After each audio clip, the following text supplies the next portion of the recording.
Jack Jill here. Hi there. Welcome to the Jack Jill Show. It's here that we provide entertaining real estate investment advice. I'm Jack Butala. And I'm Jill DeWit, broadcasting this week from sunny Southern California. Today, Jill and I talk about Jill's compelling personality.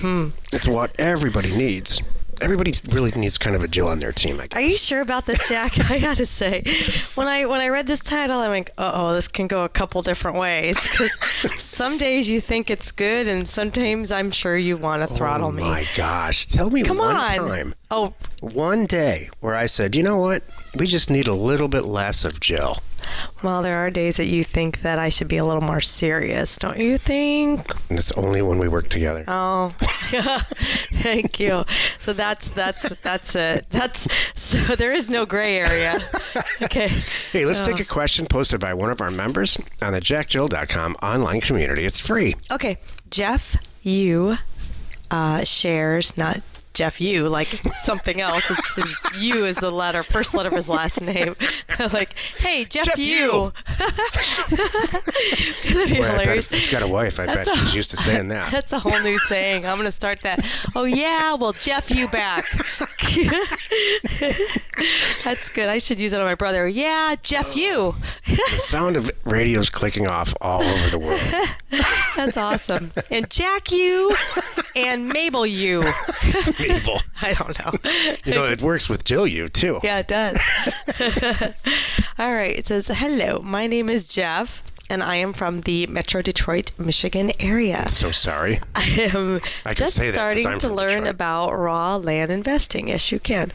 I'm not even wet under the ears, but I'm reading, watching videos, listening to podcasts, etc.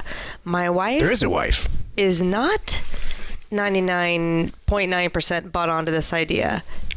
So does that mean she's all but one little piece? No, she's not into it yet. Oh, okay. But right now I told her I'm just learning what to do about a non-compliant spouse. So I had that's two different questions, isn't it?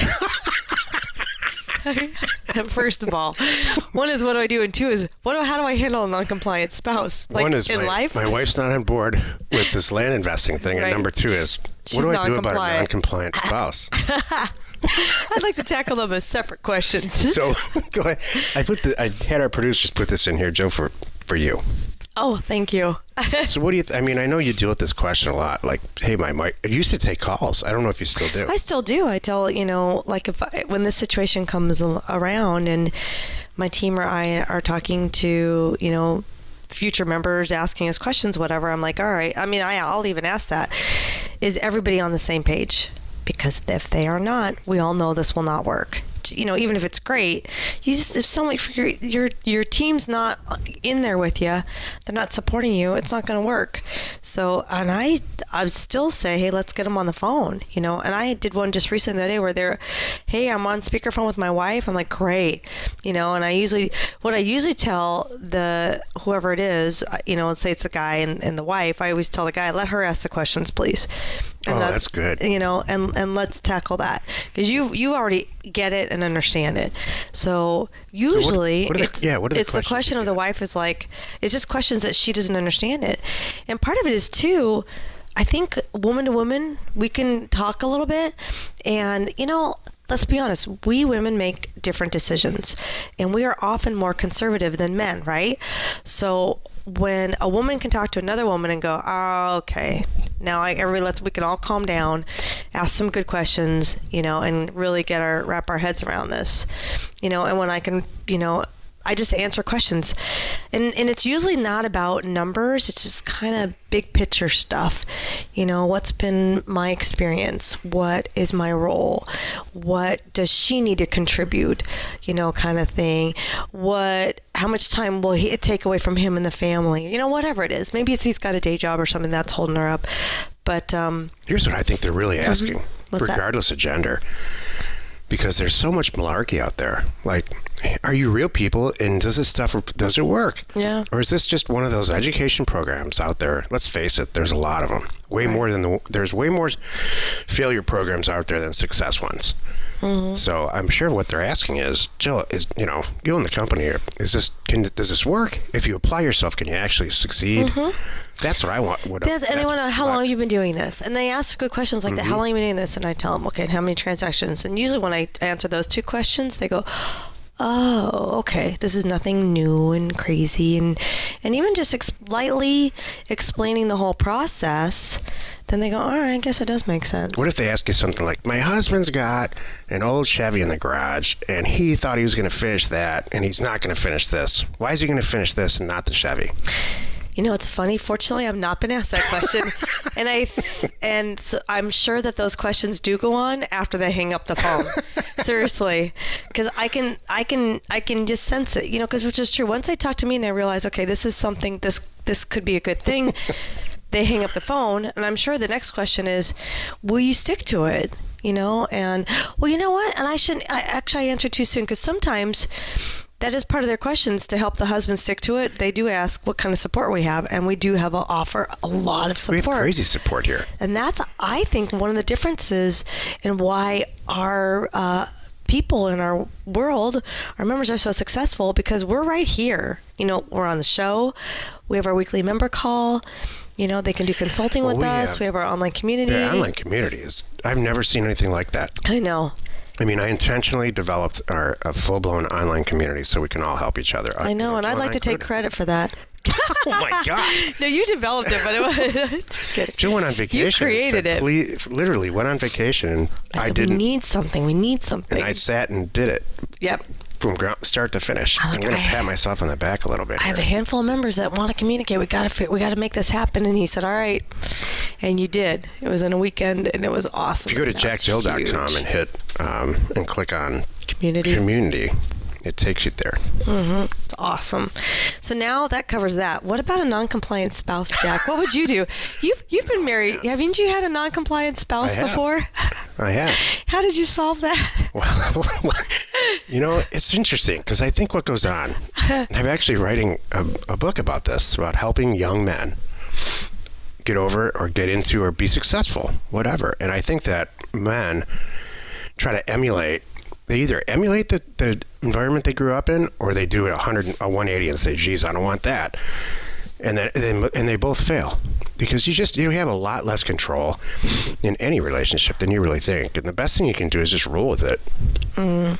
There's no such thing as compliance or non-compliant spouses. We laugh about this a lot on this show, as we should, in a lighthearted way, kind of say, oh yeah, that kind of happens all the time.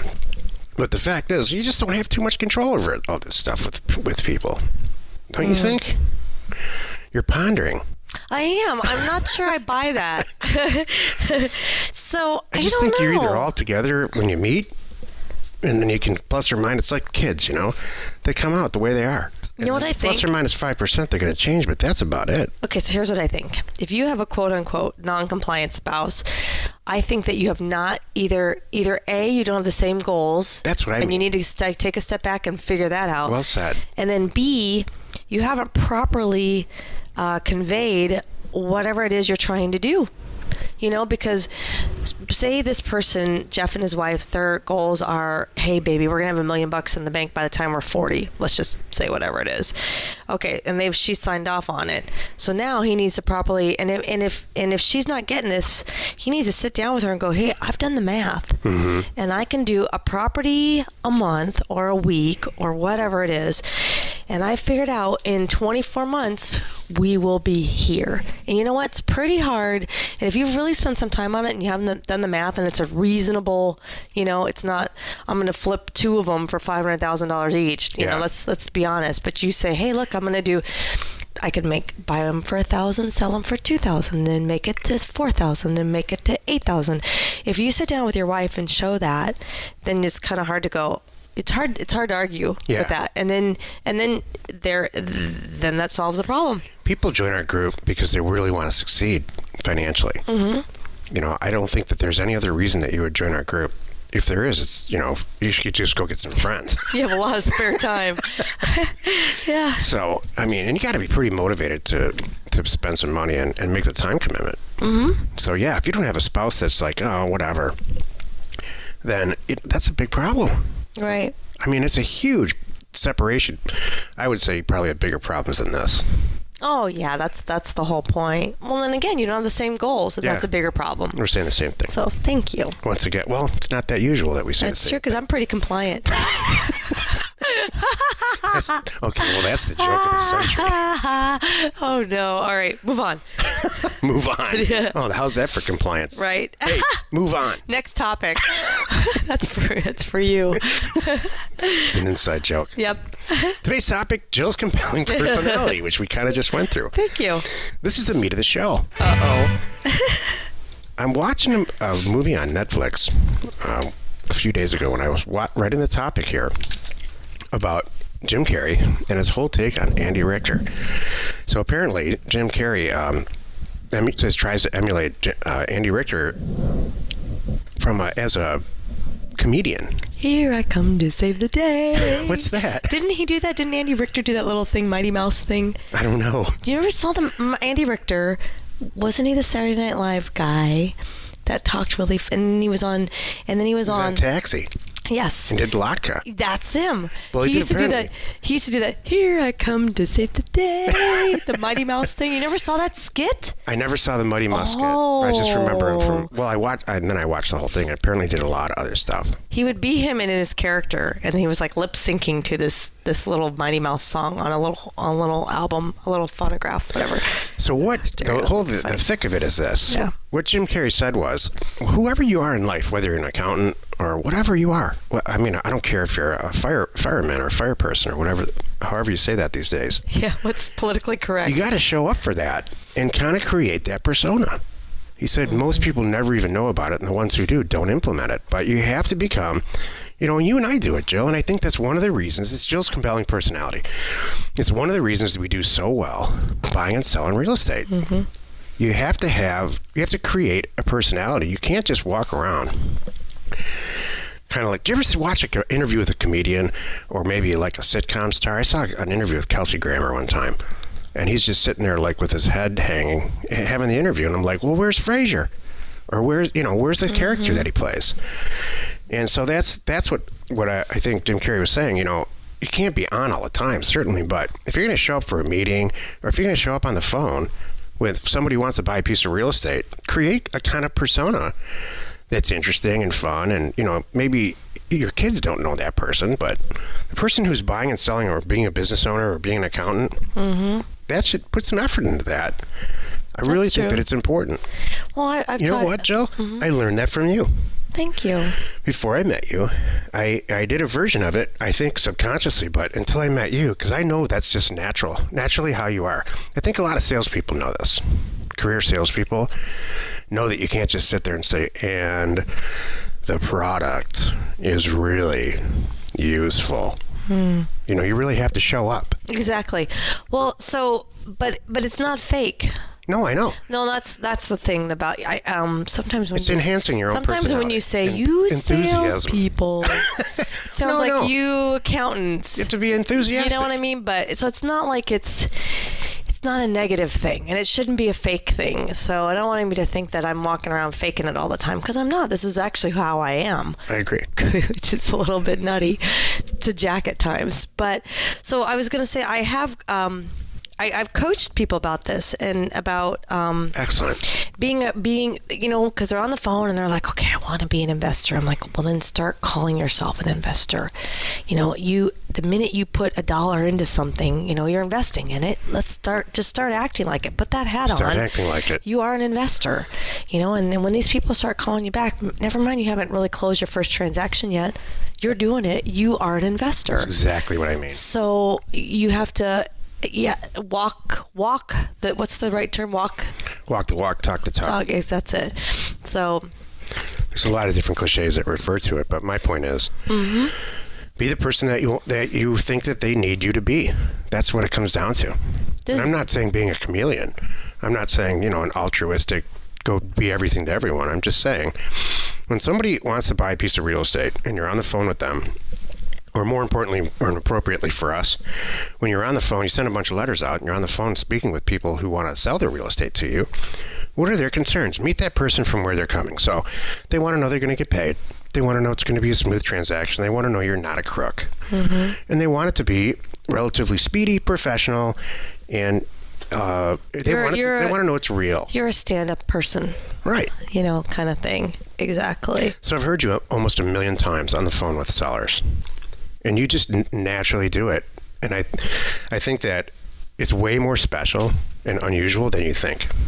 Really? Yeah. Oh, thank you. I really appreciate that. It's Jill's compelling personality. Thank you. The point, I think the point here is once you put that hat on and go, you know what, you're right, I am that person. Then you really start to believe it, feel it, act it, and it all comes natural. It's not like and it shouldn't be that difficult. So, say you want to be a comedian, but you're really not that funny. There might be some things that are a stretch, and you have to realize that. However, we all know those people that overcome some crazy things, and maybe they do become maybe they grow up, in a boring household, and they're always, walk around mopey, and maybe that's their gig. Maybe they use it to their advantage. We know those, who's that guy? There was always that comedian, and that would talk like, oh yeah. He did talk like that. Stephen Wright. Is that his name? Mm-hmm. Okay. Yeah, curly hair. He kind of looked like you. Yeah, here's a joke. He had curly dark hair and stuff. So yeah. He said, "I have all the erasers for all the golf course pencils." Oh. I don't know why I thought I was saying that. That's really good. I like that. Yep. There you go. I went and saw him live a long time ago. Well, that's cool. Where was that? It was in Detroit. That's how long ago it was. Oh, wow. That was a long time ago. Well, you've done it again. You've wasted another 30 minutes listening to the Jack and Jill Show. Join us tomorrow where we discuss why you should add houses to your land business. Maybe not the other way around, but we'll talk about it. And we answer your question, should you have one, posted on jackjill.com, our online community. You are not alone in your real estate ambition. So it was funny when I read the title. I wasn't sure what direction you wanted to go with this. I'm like, is he gonna share some annoying personality traits? Because let's face it, we all have them. Oh, no. Okay. You want to talk about your annoying personality traits? We can do that. No, that's good. No, we don't need to. You can give What is my word? I would love to know. What if you had to pick? What's one of my worst annoying personality traits? Okay. And it's timely. and it's hard to even say it out loud because it's not negative. It's the end of the year coming up. I'm happy to embrace this, take it in, and I'm going to work on it. Go for it. I'm going to say this, and then everybody listening is going to say, if that's the biggest problem you can come up with your significant other on this planet, you need to just shut up. I thought you were going to say, I'm going to say this and run. You can be over-enthusiastic about stuff that is just incredibly trivial. I do get excited. Christmas. I do get excited. No, you're right. Now everybody's throwing stuff at the radio because they're like, Jack, I do get excited. Please, it's going to be okay. Yes, we have this. I can see it now. There's times when you're standing in front of me and you're like doing with your arms up, pushing something down, like calm down. Yeah. I'm like, but this is fun. Calm down. Jill and I recently went to go drive exotic Italian sports cars at a dealership. Mm-hmm. And she had her checkbook out, and I was the voice of reason and said, this is maybe the silliest thing. I mean, I agreed to it because it's just fun. I know. So you just get over. That was fun. So it's not critical. We had to go to Beverly Hills to do it. That was hilarious. And it's not. I'm not criticizing you at all. I love that about you. I love this thing about you. But at times, it's just like, oh my gosh. Take the 15-year-old out of the Ferrari. Oh, it's hard to do. Oh. I partially think that you do it. But you can't take the Ferrari. Wait, how is it? I think that you do it because I am going to step in a little bit. Or would you have bought that car? Let me ask you that. I would have. You would have bought that car? No, actually, no, I would not have bought that car. That particular car, because it was missing a few bells and whistles that I wanted, so I would not have bought that car. A similar car. But looked like you were going to buy it to me. No, I would not have bought that car. So, thank you, though. But it was fun to go check it out. You know what I was hoping? I was hoping I was going to go drive it and hate it. That was the whole point. I was hoping to drive it and go, this is ridiculous. I look stupid. You don't look stupid in an Italian okay, sports thank car. you. That's not possible. I look, like, I don't know. I can't handle it. And it's like going to be too loud. It just doesn't make sense. I honestly thought it's going to be uncomfortable. That's what I thought too. The trunk is going to be a joke. But all the boxes. You seem to get over all those things. I went, this is not like I thought. I was really pleasantly surprised. I can fit more than my purse in this trunk. I was happy. So I could fit one all those suitcase. cars are 2-seaters, which is huge. I really like that. Me too. That's important. 2 people, not 5. Exactly. or 3. Share the fun by subscribing on iTunes or wherever you're listening. And while you're at it, rate us there. We are Jack and Jill. Information and inspiration to buy undervalued property.